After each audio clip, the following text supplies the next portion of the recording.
Okay, and then to continue, so these are the ingredients for our burger patty a la Jollibee. Okay, so we have super minced onion here.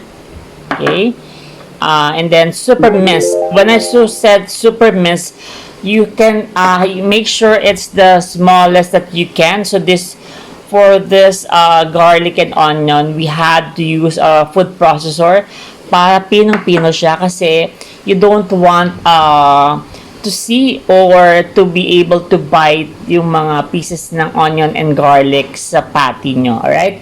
And we'll be needing also flour, milk, mushrooms, 1 egg, okay, and salt and pepper, okay. Any salt naman will do, but for today we're using the pink Himalayan salt, and of course the bida, our ground beef, okay.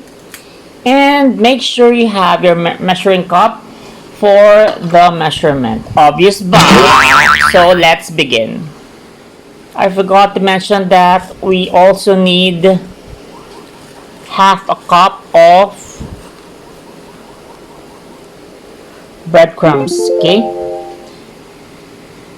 Alright, let's first begin. So in a bowl, yung egg nyo, mix nyo dito yung breadcrumbs. Okay? And we need 1/4 cup of fresh milk. Okay.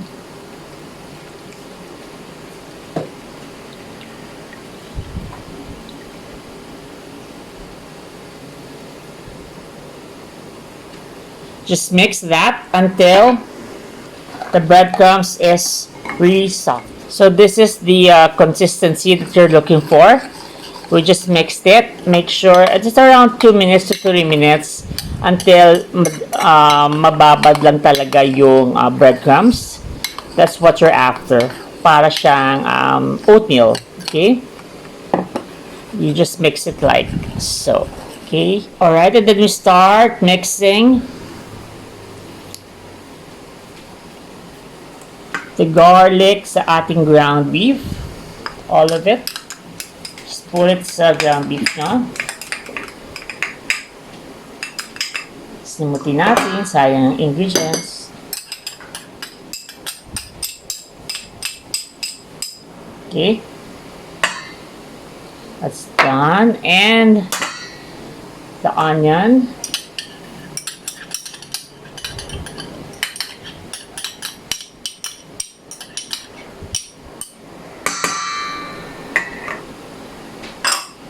And we put, pepper. I always make sure it's a freshly cracked pepper para mas malasa.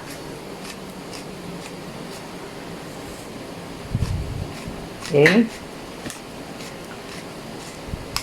And a bit of salt.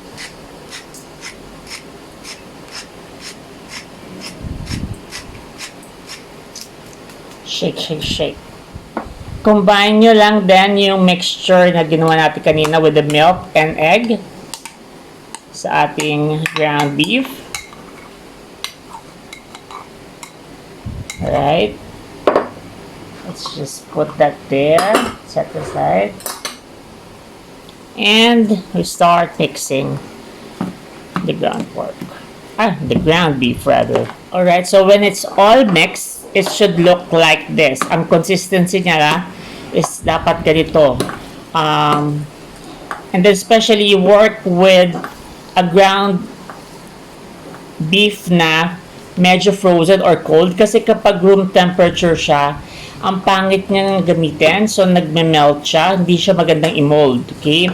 So make sure medyo frozen yung ano niya, yung or cold or frozen yung ground beef nyo, right? And then we're using this size para uniform ang kanyang size for the patty. I'm using a half cup. Okay? I do that. Alright, and this is what I do para ma-flatten siya. Okay, put it sa plate. And voila, diba? You just help it sa side para perfect yung pagka-mold niya.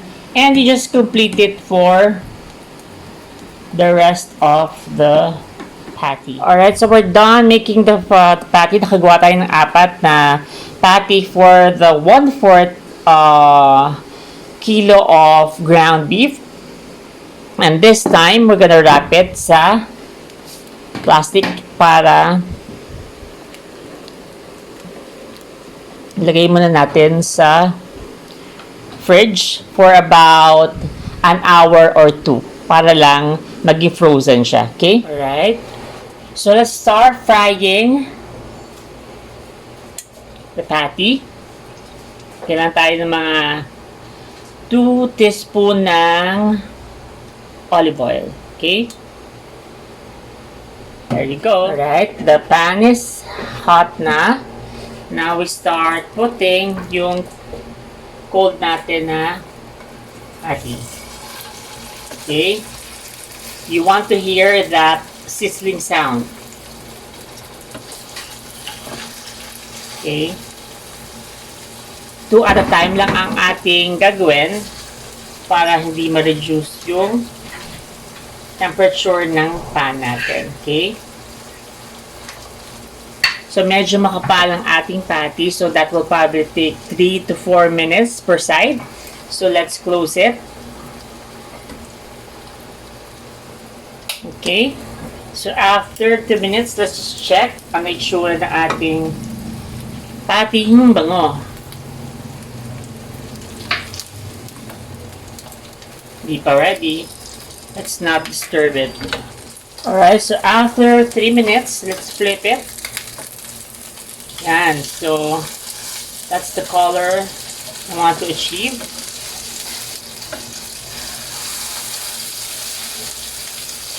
Okay, nice, no? And then, you again close. Or kung wala kayo ganito, you can just cover it with the usual cover ng mga pan. Para yung heat niya is contained. And make sure na wag nyo siyang pipit-pitin kasi the more na pinipipit nyo ang patty, lumalabas yung juices niya, nagiging dry siya. Alright, after 3 minutes again. Oh, the steam. Sobrang init. Wow. And all the juices. Balikan natin, ha. Wow, nice.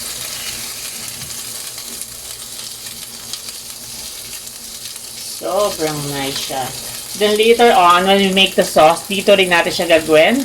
Kasi andyan yung juices ng patty. Okay? Let's just fry it for a minute. Alright, so this is how it is now. Okay, so 1 more minute sa side na to, and then this should be good, and then we'll just fry the other 2, and then we'll continue with the... Alright, so we're now gonna start making the sauce. So in a pan, melt butter.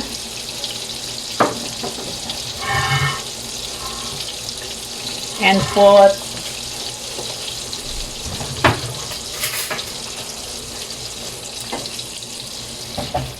two tablespoons muna of flour.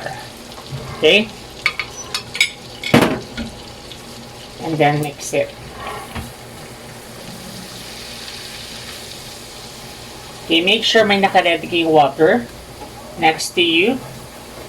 Kasi yan, nagbabubble na siya, and this will thicken and magiging brownish siya like that. Okay? Make sure maluto nyo mabuti yung flour sa butter. Okay? Like so. Alright?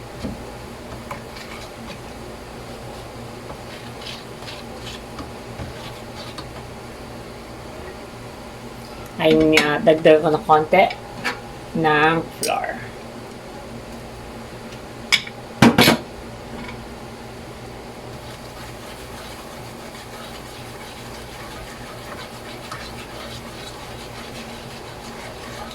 And then at this point, you can add your mushrooms.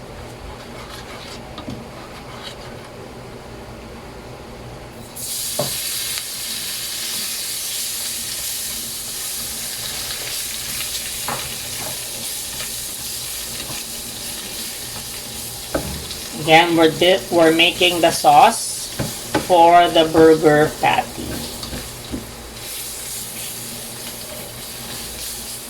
Huwag kayo mag-worry kapag medyo thick siya kasi we're gonna put water for that to have the consistency na gusto natin. There. That's fine. And now we add konti-konti lang muna. A bit of water. Makita nyo, yung color niya is something magko-color gravy na.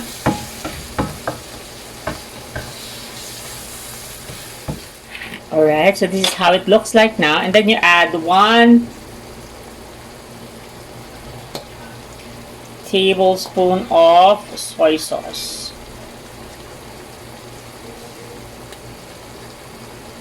Actually, this is just for your seasoning and pang color.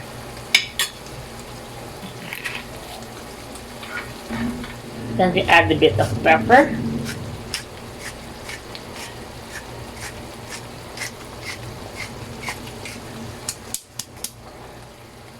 And then mix again.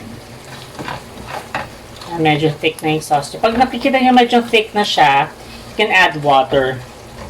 Kasi you don't want it so thick.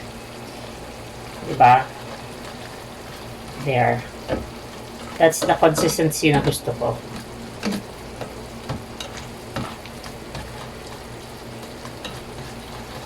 And then, of course,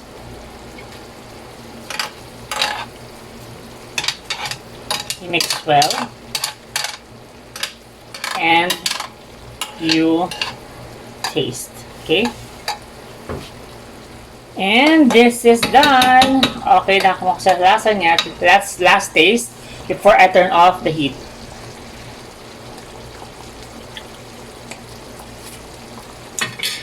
Dadagdagan ko pa ng konting pepper and sugar. We'll add brown sugar. Konti lang. Para lang malumaban yung tamis. Alright, and this is our version of Jollibee's Burger Patty. Okay? Tikiman na. Let's see if anong lasa niya. Alright, so titikman na ni Carl and Gingging ang ating niluto na burger patty for today. Wow, ngayon, titikman na dito eh. Oh, malaman. I hope okay naman siya.